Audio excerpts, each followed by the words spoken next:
دعاؤه عليه السلام في يوم عرفة: أعوذ بالله من الشيطان الرجيم. بسم الله الرحمن الرحيم. اللهم صل على محمد وآل محمد. الحمد لله رب العالمين. اللهم لك الحمد بديع السماوات والأرض، ذا الجلال والإكرام، رب الأرباب وإله كل مألوه وخالق كل مخلوق ووارث كل شيء، ليس كمثله شيء ولا يعزب عنه علم شيء، وهو بكل شيء محيط، وهو على كل شيء رقيب. أنت الله لا إله إلا أنت، الأحد المتوحد الفرد المتفرد، وأنت الله لا إله إلا أنت.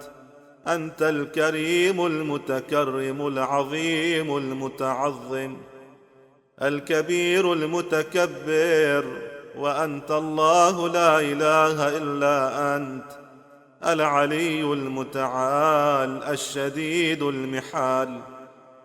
وأنت الله لا إله إلا أنت، الرحمن الرحيم العليم الحكيم. وأنت الله لا إله إلا أنت، السميع البصير القديم الخبير. وأنت الله لا إله إلا أنت، الكريم الأكرم الدائم الأدوم. وأنت الله لا إله إلا أنت، الأول قبل كل أحد والآخر بعد كل عدد. وأنت الله لا إله إلا أنت، الداني في علوه والعالي في دنوه. وأنت الله لا إله إلا أنت، ذو البهاء والمجد والكبرياء والحمد. وأنت الله لا إله إلا أنت، الذي أنشأت الأشياء من غير سنخ، وصورت ما صورت من غير مثال، وابتدعت المبتدعات بلا احتذاء. أنت الذي قدرت كل شيء تقديرا، ويسرت كل شيء تيسيرا، ودبرت ما دونك تدبيرا. وأنت الذي لم يعنك على خلقك شريك، ولم يوازرك في أمرك وزير، ولم يكن لك مشاهد ولا نظير. أنت الذي أردت فكان حتما ما أردت، وقضيت فكان عدلا ما قضيت، وحكمت فكان نصفا ما حكمت. أنت الذي لا يحويك مكان، ولم يقم لسلطانك سلطان، ولم يعيك برهان ولا بيان. أنت الذي أحصيت كل شيء عددا، وجعلت لكل شيء أمدا، وقدرت كل شيء تقديرا. أنت الذي قصرت الأوهام عن ذاتيتك، وعجزت الأفهام عن كيفيتك، ولم تدرك الأبصار موضع أينيتك. أنت الذي لا تحد فتكون محدودا، ولم تمثل فتكون موجودا، ولم تلد فتكون مولودا.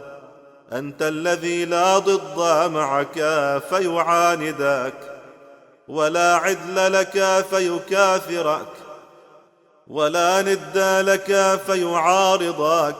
أنت الذي ابتدأ واخترع واستحدث وابتدع، وأحسن صنع ما صنع.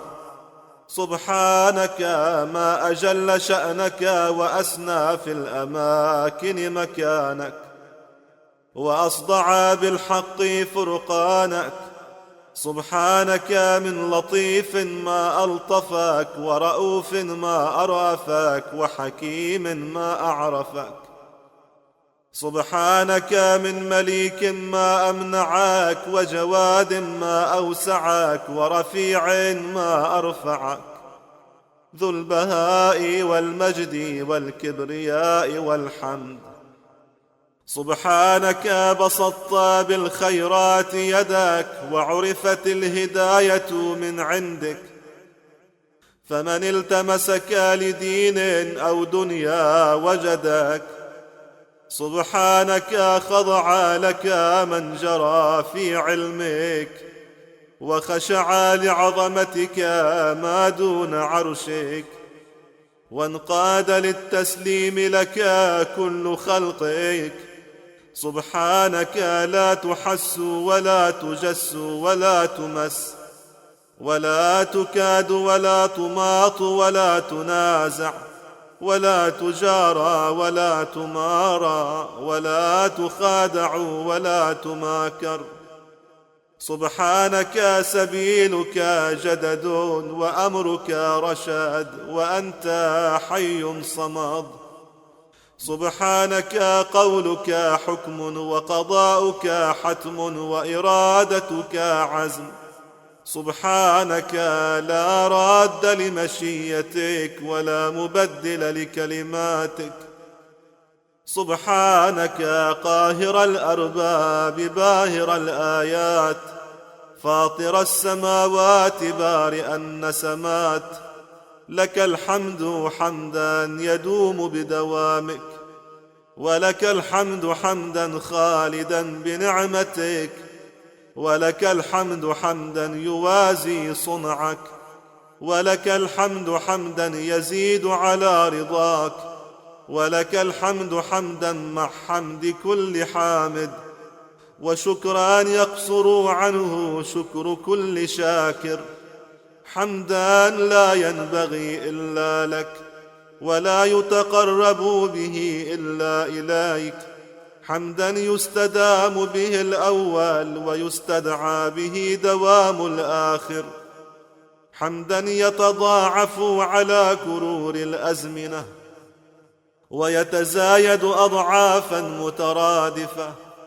حمدا يعجز عن إحصائه الحفظة، ويزيد على ما أحصته في كتابك الكتبة. حمدا يوازن عرشك المجيد، ويعادل كرسيك الرفيع. حمدا يكمل لديك ثوابه، ويستغرق كل جزاء جزاؤه. حمدا ظاهره وفق لباطنه، وباطنه وفق لصدق النية فيه. حمدا لم يحمدك خلق مثله، ولا يعرف أحد سواك فضله. حمدا يعان من اجتهد في تعديده، ويؤيد من أغرق نزعا في توفيته. حمدا يجمع ما خلقت من الحمد، وينتظم ما أنت خالقه من بعد. حمدا لا حمد أقرب إلى قولك منه، ولا أحمد ممن يحمدك به.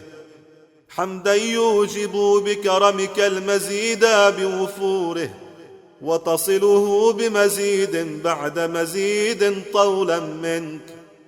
حمدا يجب لكرم وجهك، ويقابل عز جلالك. رب صل على محمد وآل محمد، المنتجب المصطفى المكرم المقرب. أفضل صلواتك، وبارك عليه أتم بركاتك، وترحم عليه أمتع رحماتك. رب صل على محمد وآله صلاة زاكية لا تكون صلاة أزكى منها، وصل عليه صلاة نامية لا تكون صلاة أنمى منها، وصل عليه صلاة راضية لا تكون صلاة فوقها. رب صل على محمد وآله صلاة ترضيه وتزيد على رضاه، وصل عليه صلاة ترضيك وتزيد على رضاك له، وصل عليه صلاة لا ترضى له إلا بها ولا ترى غيره لها أهلا. رب صل على محمد وآله صلاة تجاوز رضوانك، ويتصل اتصالها ببقائك، ولا ينفد كما لا تنفد كلماتك. رب صل على محمد وآله صلاة تنتظم صلوات ملائكتك وأنبيائك ورسلك وأهل طاعتك، وتشتمل على صلوات عبادك من جنك وإنسك وأهل إجابتك، وتجتمع على صلاة كل من ذرأت وبرأت من أصناف خلقك. رب صل عليه وآله صلاة تحيط بكل صلاة سالفة ومستأنفة، وصل عليه وعلى آله صلاة مرضية لك ولمن دونك، وتنشئ مع ذلك صلوات تضاعف معها تلك الصلوات عندها، وتزيدها على كرور الأيام زيادة في تضاعيف لا يعدها غيرك. رب صل على أطائب أهل بيته الذين اخترتهم لأمرك وجعلتهم خزنة علمك وحفظة دينك وخلفاءك في أرضك وحججك على عبادك، وطهرتهم من الرجس والدنس تطهيرا بإرادتك، وجعلتهم الوسيلة إليك والمسلك إلى جنتك. رب صل على محمد وآله صلاة تجزل لهم بها من تحفك وكرامتك، وتكمل لهم الأشياء من عطاياك ونوافلك، وتوفر عليهم الحظ من عوائدك وفوائدك. رب صل عليه وعليهم صلاة لا أمد في أولها ولا غاية لأمدها ولا نهاية لآخرها.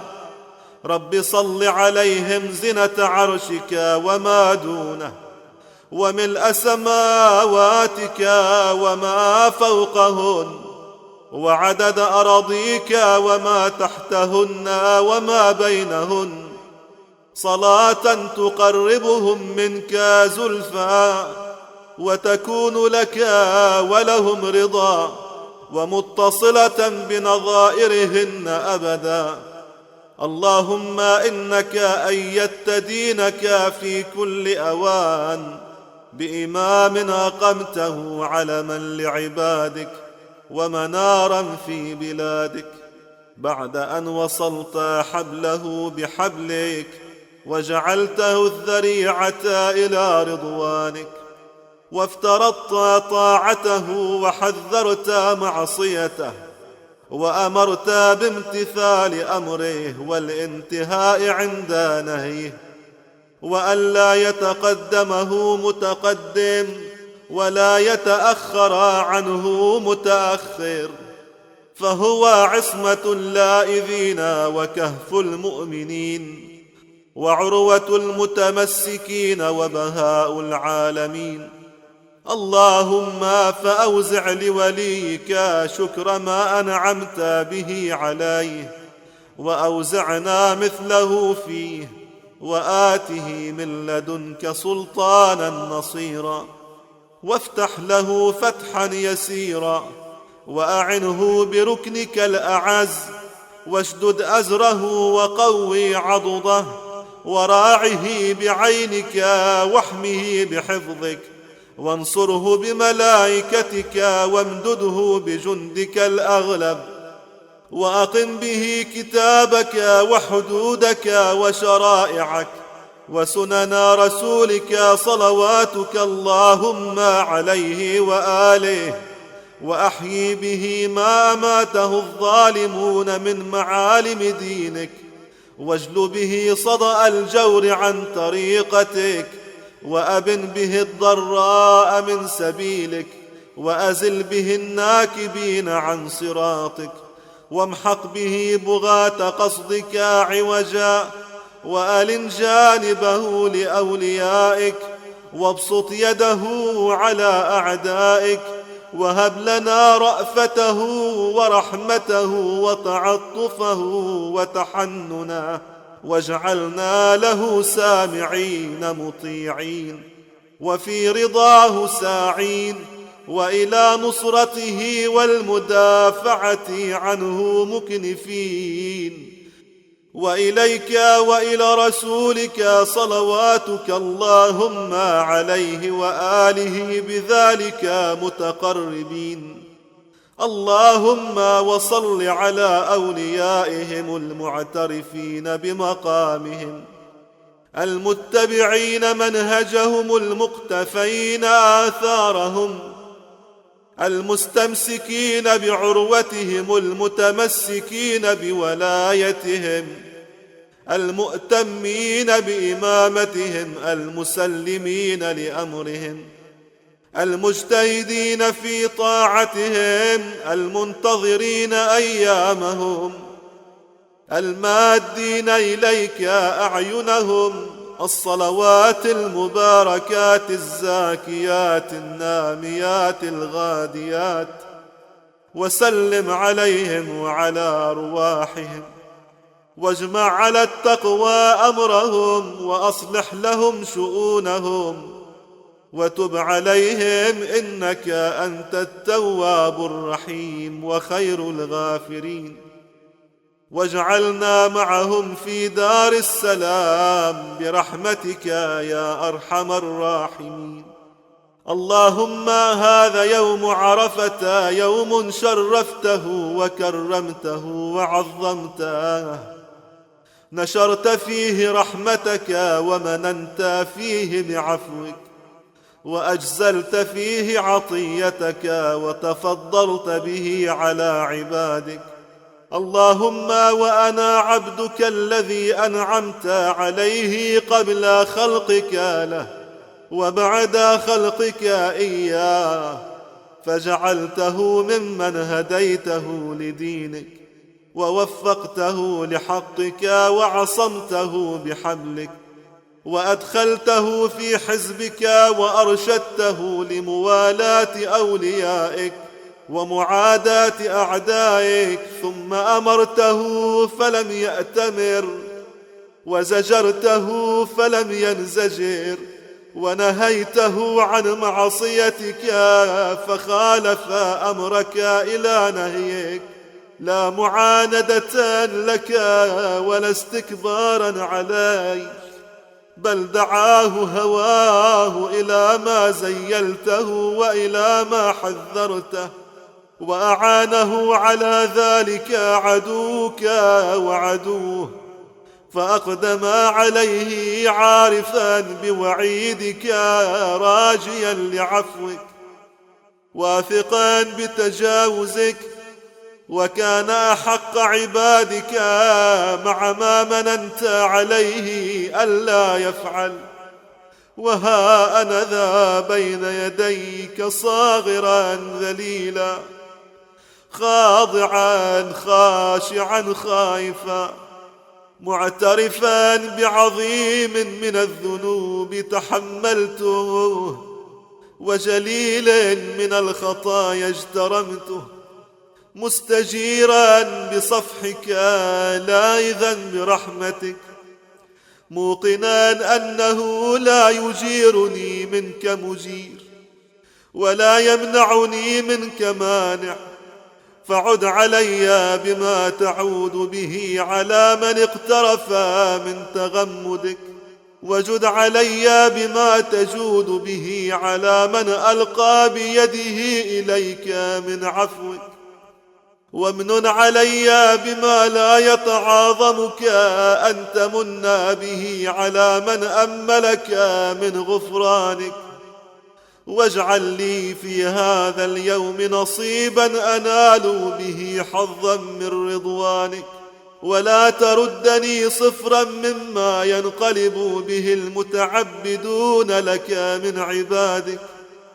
وإني وإن لم أقدم ما قدموه من الصالحات فقد قدمت توحيدك ونفي الأضداد والأنداد والأشباه عنك، وأتيتك من الأبواب التي أمرت أن تؤتى منها، وتقربت إليك بما لا يقرب به أحد منك إلا بالتقرب به، ثم أتبعت ذلك بالإنابة إليك والتذلل والاستكانة لك وحسن الظن بك والثقة بما عندك، وشفعته برجائك الذي قل ما يخيب عليه راجيك، وسألتك مسألة الحقير الذليل البائس الفقير الخائف المستجير، ومع ذلك خيفة وتضرعا وتعوذا وتلوذا، لا مستطيلا بتكبر المتكبرين ولا متعاليا بذالة المطيعين، ولا مستطيلا بشفاعة الشافعين، وأنا بعد أقل الأقلين وأذل الأذلين، ومثل الذرة أو دونها. فيا من لم يعاجل المسيئين ولا ينده المترفين، ويا من يمن بإقالة العاثرين ويتفضل بإنظار الخاطئين، أنا المسيء المعترف الخاطئ العاثر، أنا الذي أقدم عليك مجترئا، أنا الذي عصاك متعمدا، أنا الذي استخفى من عبادك وبارزك، أنا الذي هاب عبادك وأمنك، أنا الذي لم يرهب سطوتك ولم يخف بأسك، أنا الجاني على نفسه، أنا المرتهن ببليته، أنا القليل الحياء، أنا الطويل العناء، بحق من انتجبت من خلقك وبمن اصطفيته لنفسك، بحق من اخترت من بريتك ومن اجتبيت لشأنك، بحق من وصلت طاعته بطاعتك ومن جعلت معصيته كمعصيتك، بحق من قرنت موالاته بموالاتك ومن نط معاداته بمعاداتك. تغمدني في يومي هذا بما تتغمد به من جأر إليك متنصلا وعاذ باستغفارك تائبا، وتولني بما تتولى به أهل طاعتك والزلفى لديك والمكانة منك، وتوحدني بما تتوحد به من وفى بعهدك وأتعب نفسه في ذاتك وأجهدها في مرضاتك، ولا تؤاخذني بتفريطي في جنبك وتعدي طوري في حدودك ومجاوزة أحكامك، ولا تستدرجني بإملائك لي استدراج من منعني خير ما عنده ولم يشرك في حلول نعمته بي، ونبهني من رقدة الغافلين وسنة المسرفين ونعسة المخذولين، وخذ بقلبي إلى ما استعملت به القانتين واستعبدت به المتعبدين واستنقذت به المتهاونين، وأعذني مما يباعدني عنك ويحول بيني وبين حظي منك ويصدني عما أحاول لديك، وسهل لي مسلك الخيرات إليك والمسابقة إليها من حيث أمرت، والمشاحة فيها على ما أردت. ولا تمحقني في من تمحق من المستخفين بما أوعدت، ولا تهلكني مع من تهلك من المتعرضين لمقتك، ولا تتبرني في من تتبر من المنحرفين عن سبلك.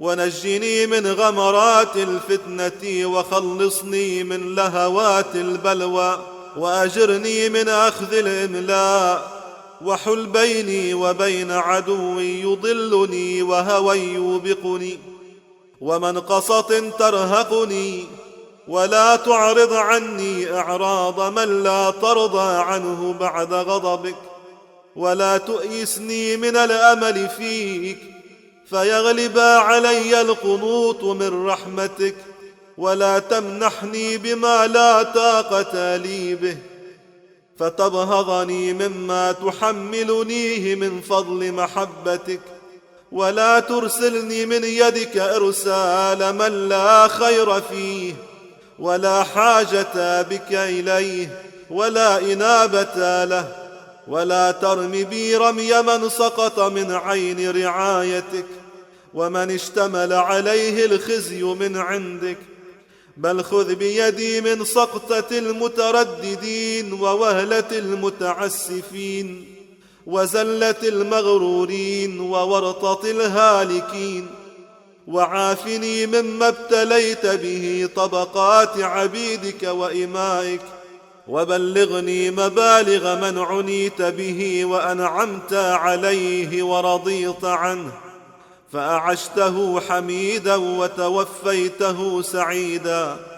وطوقني طوق الإقلاع عما يحبط الحسنات ويذهب بالبركات، وأشعر قلب الازدجار عن قبائح السيئات وفواضح الحوبات، ولا تشغلني بما لا أدركه إلا بك عما لا يرضيك عني غيره، وانزع من قلبي حب دنيا دنية تنهى عما عندك وتصد عن ابتغاء الوسيلة إليك وتذهل عن التقرب منك، وزين لي التفرد بمناجاتك بالليل والنهار، وهب لي عصمة تدنيني من خشيتك وتقطعني عن ركوب محارمك وتفكني من أسر العظائم، وهب لي التطهير من دنس العصيان،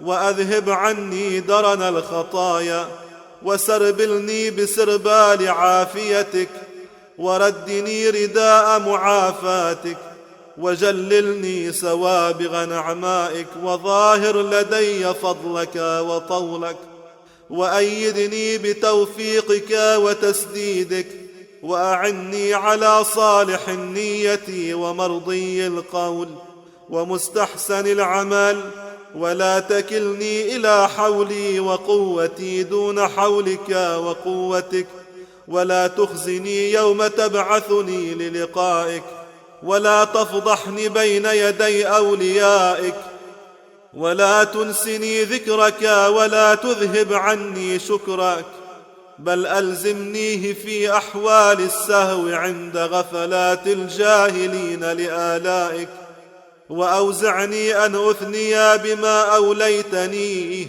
وأعترف بما أزديته إلي، واجعل رغبتي إليك فوق رغبة الراغبين، وحمدي إياك فوق حمد الحامدين، ولا تخذلني عند فاقتي إليك، ولا تهلكني بما أسديته إليك، ولا تجبهني بما جبهت به المعاندين لك، فإني لك مسلم، أعلم أن الحجة لك وأنك أولى بالفضل، وأعود بالإحسان وأهل التقوى وأهل المغفرة، وأنك بأن تعفو أولى منك بأن تعاقب، وأنك بأن تستر أقرب منك إلى أن تشهر.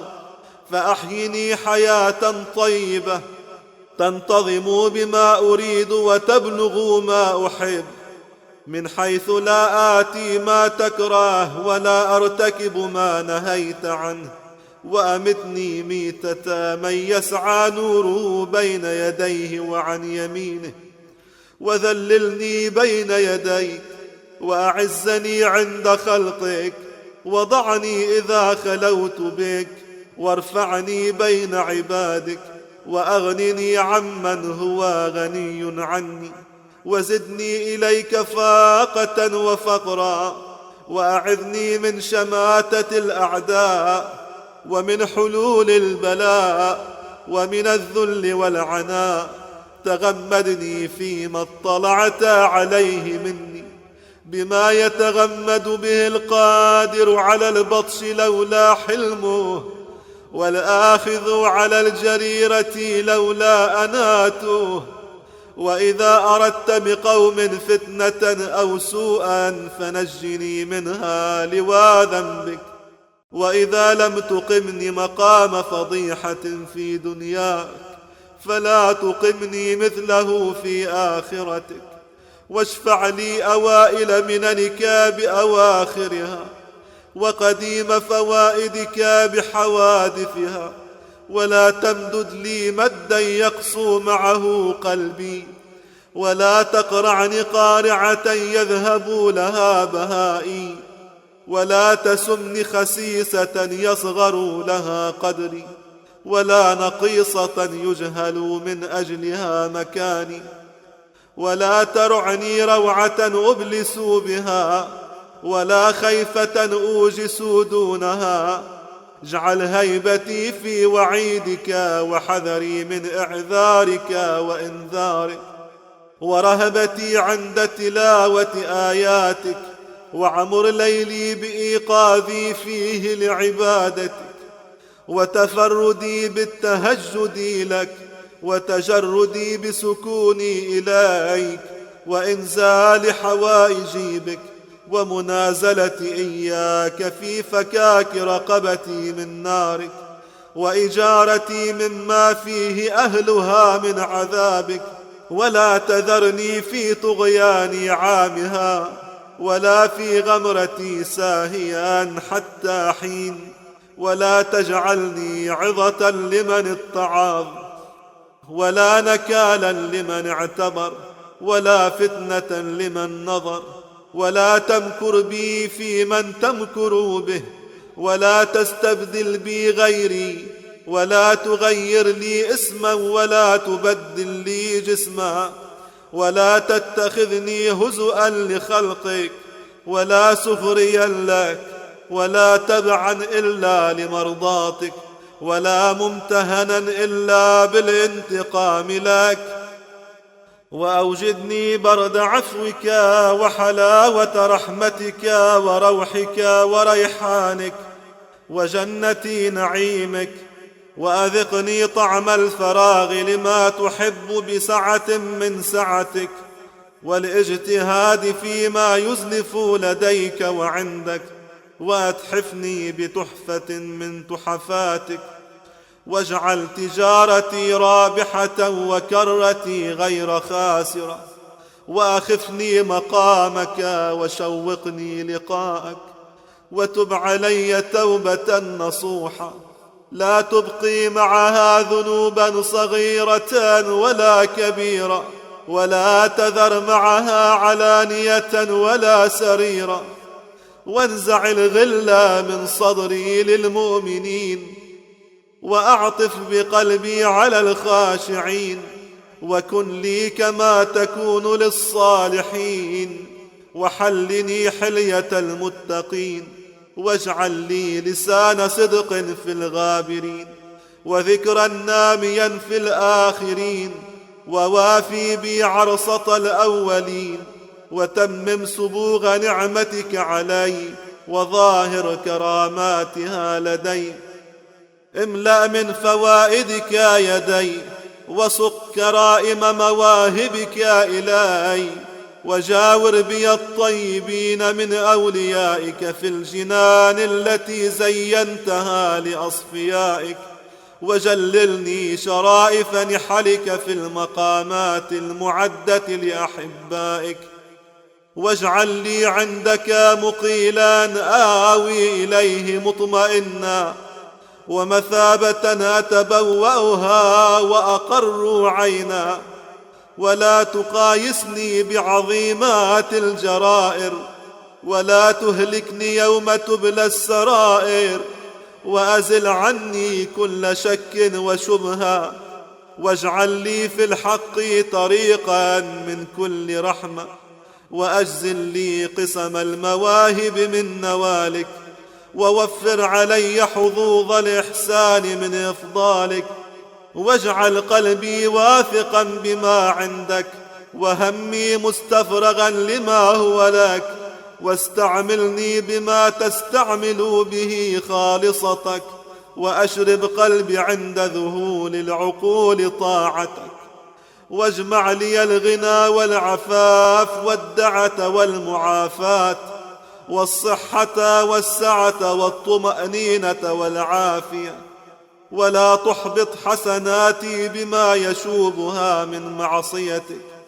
ولا خلواتي بما يعرض لي من نزغات فتنتك، وصن وجهي عن الطلب إلى أحد من العالمين، وذبني عن التماس ما عند الفاسقين، ولا تجعلني للظالمين ظهيرا، ولا لهم عن محو كتابك يدا ونصيرا، وحطني من حيث لا أعلم حياطة تقيني بها، وافتح لي أبواب توبتك ورحمتك ورأفتك ورزقك الواسع، إني إليك من الراغبين، وأتمم لي إنعامك إنك خير المنعمين، واجعل باقي عمري في الحج والعمرة ابتغاء وجهك يا رب العالمين.